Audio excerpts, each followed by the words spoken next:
हमारी जर्नी की स्टार्टिंग हुई ट्रोम्सो से और हमारी सुबह 6 बजे की फ़्लाइट थी।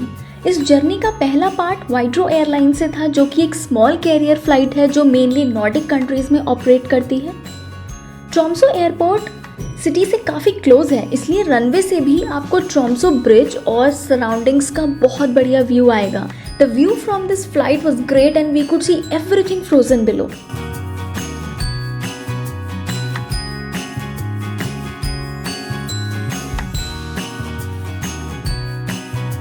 इस जर्नी का पहला पार्ट हमारा हेलसिंकी तक का था और वहाँ से हमारी आगे की फ़्लाइट थी रोवानिएमी की। तो क्योंकि हमारा लेओवर करीब 2 घंटे का था, इसलिए हमने थोड़ा हेलसिंकी एयरपोर्ट एक्सप्लोर करना शुरू किया।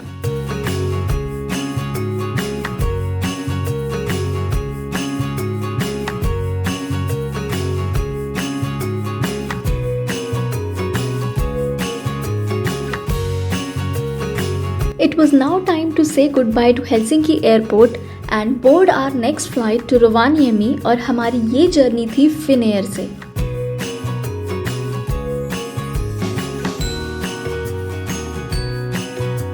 फाइनली हम लैंड हुए वर्ल्ड के हैप्पीएस्ट कंट्री और लैपलैंड की कैपिटल रोवानिएमी में।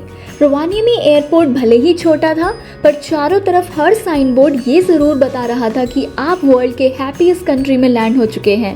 सो by the time we collected our luggage and everything, sunset almost हो चुका था and this was our first view of Rovaniemi snowy landscape from airport.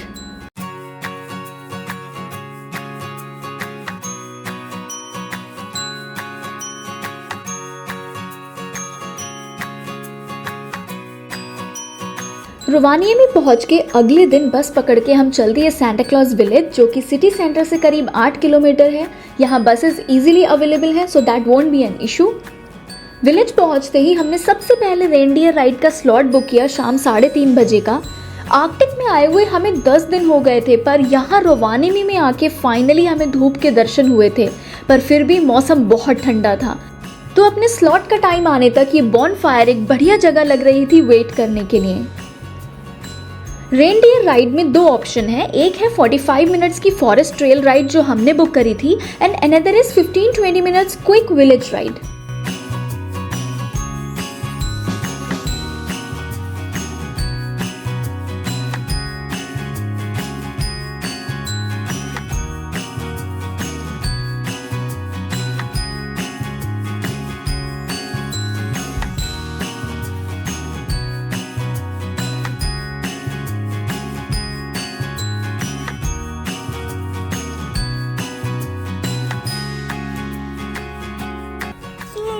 हम जा रहे हैं रेनडियर राइड पे। So this is basically the starting point of reindeer sledge ride और यहाँ राइट साइड में ही वेटिंग एरिया है जहाँ पर हम बॉनफायर के पास बैठे हुए थे। और ये जो आपको स्नो कवर्ड हट दिख रही है, this is the booking office जहाँ से आपको अपनी रेनडियर स्लेज राइड का स्लॉट बुक करना है। रेनडियर ज़्यादातर दुनिया के नॉर्दर्न रीजन्स में पाए जाते हैं, स्पेशली आर्कटिक और सब आर्कटिक रीजन्स। आमतौर पर रेनडियर्स लैपलैंड से जुड़े हुए हैं, जो कि फिनलैंड, स्वीडन, नॉर्वे और रशिया के कुछ हिस्सों में फैला हुआ है, पर दुनिया के और भी कंट्रीज़ हैं जहां पर ये क्यूट एनिमल्स पाए जाते हैं। सामी लोग और रेनडियर्स फिनिश कल्चर का एक बहुत इंपॉर्टेंट पार्ट है और इसलिए फिनलैंड आ रहे हर ट्रैवलर्स को रेनडियर्स तो देखने ही चाहिए। सामी लोग आर्कटिक के नेटिव लोग होते हैं और इसलिए रेनडियर्स और आर्कटिक से इनका गहरा कनेक्शन होता है। तो ये राइड पहले तो आपको सांता क्लॉज विलेज से होती हुई लेके जाएगी, जहां आपको काफ़ी सारे होटल्स भी दिखेंगे which are mainly glass igloos for northern lights. उसके बाद आप आ जाओगे फॉरेस्ट एरिया में, जहां आपको दूर दूर तक से वाइट लैंडस्केप दिखेगा and the trail of reindeers and it will be a life time moment for you. Lapland में आके रेनडियर स्लेज राइड करना तो हर किसी की लिस्ट में होता है, so definitely this activity is must to do and it's totally worth the cost. Sledge ride आपको स्नोई लैंडस्केप से होते हुए लेके जाएगी, जिससे आप लैपलैंड की नेचुरल ब्यूटी को एंजॉय कर पाएंगे। वैसे आप फिनलैंड की किसी लोकल टूर ऑपरेटर से सैमी रेनडियर फार्म विजिट भी बुक कर सकते हैं और रेनडियर्स के बारे में और जान सकते हैं इफ़ यू आर इंटरेस्टेड। और हाँ, यहाँ का फेमस रेनडियर सूप भी इंजॉय कर सकते हैं। बट ओवरऑल हमारा एक्सपीरियंस बहुत अच्छा था and I would totally recommend everyone to go for reindeer sledge ride when in Finland.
जैसे ही हमारी राइड कंप्लीट हुई हमने सांता क्लॉज विलेज एक्सप्लोर करना शुरू किया। ये ब्रिज रेनडियर ट्रैक के ऊपर ही है और इसकी दूसरी साइड पर मिसेस सांता क्लॉज का भी ऑफिस है, पर उनसे मिलने के लिए you have to buy the ticket. हम अंदर तो नहीं गए थे but we did enjoy the views from here. यहाँ से राइट साइड में आपको स्नो वर्ल्ड भी दिखेगा। After all the name of the village is Santa Claus, तो यहाँ हमेशा क्रिसमस का माहौल रहता है, कोजी लाइटिंग, रेनडियर्स और beautiful snowy views. So make sure to walk around the village and capture beautiful memories.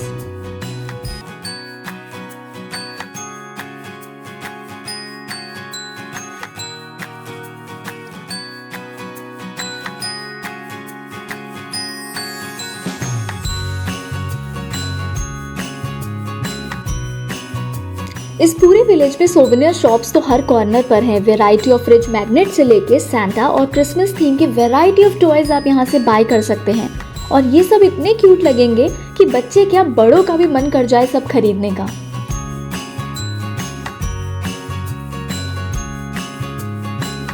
इस टूरिस्ट इंफॉर्मेशन शॉप से आप Arctic circle crossing certificate buy कर सकते हैं जो सर्टिफाई करता है that you have cross Arctic circle right here in रोवानिएमी।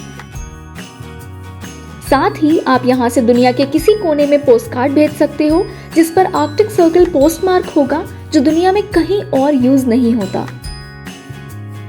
तो पूरा दिन सांता क्लॉज विलेज में घूमने के बाद हमने यहाँ बैठकर रेडी टू कुक कढ़ी चावल भी बनाए और खाए। आर्कटिक सर्कल में बैठ के अपना देसी खाना खाने का मजा ही कुछ और था। So finally the day was coming to end और टाइम था वापस होटल जाने का। But overall visiting Rovaniemi Santa Claus village is must to be experienced and we really had a fun day. अगर आपने इस वीडियो का पार्ट 1 नहीं देखा है then do check it out, जिसमें हम रियल सांता क्लॉज से मिले, हमने आर्कटिक सर्कल लाइन क्रॉस करी and we clicked some of the most amazing pictures.